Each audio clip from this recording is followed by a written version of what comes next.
Find zeros of x square minus 5x minus 6 and verify the relationship between zeros and its coefficients.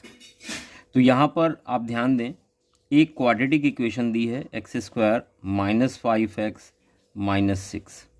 बच्चों यहाँ पर 6 के prime factor कर लें आप, 2 और 3 मिलेंगे आपको, ये प्राइम फैक्टर हो जाएंगे। अब आपको करना क्या है, 6 के ऐसे फैक्टर करने की माइनस करने पर 5 है, तो यहाँ पर तो 2 और 3 है, तो 3 2 जा 6 अगर हम लेते हैं, 6 माइनस 1 भी हो सकता है इसका factor.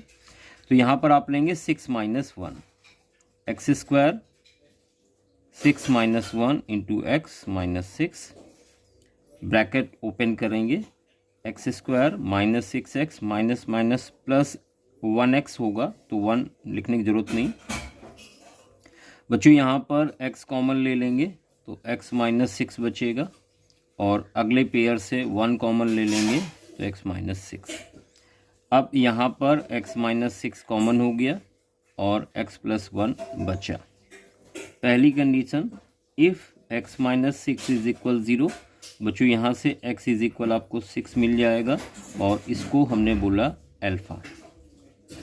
If x plus 1 is equal 0, तो यहाँ से मिल जाएगा x इज इक्वल माइनस 1, और इसको हमने बीटा सपोज कर लिया। अब यहाँ पर ज़ीरोस तो आपको मिल गए 6 और माइनस 1। अब आपको रिलेशनशिप वेरीफाई करनी है।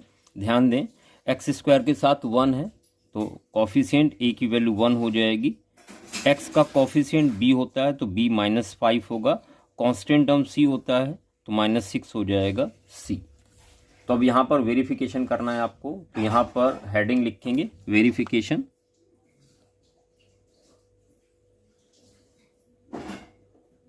और एक साथ ही कर देते हैं, यहाँ पर बीच में लाइन ड्रॉ कर देते हैं। पहली रिलेशन होती है alpha plus beta is equal minus b upon a. Second, alpha beta is equal c upon a. Alpha 6 है और बीटा आपका माइनस 1 है।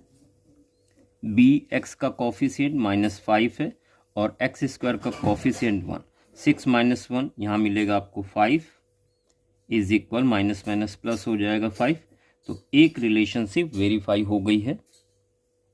अल्फ़ा आपका 6 है और बीटा माइनस 1 है। सी कांस्टेंट टर्म जो कि माइनस 6 है। ए एक्स स्क्वायर का कॉफिशिएंट 1, 6 इंटू माइनस 1 तो माइनस 6 इज इक्वल माइनस 6। देखिए यहाँ पर दोनों रिलेशनशिप वेरीफाई हो गई है।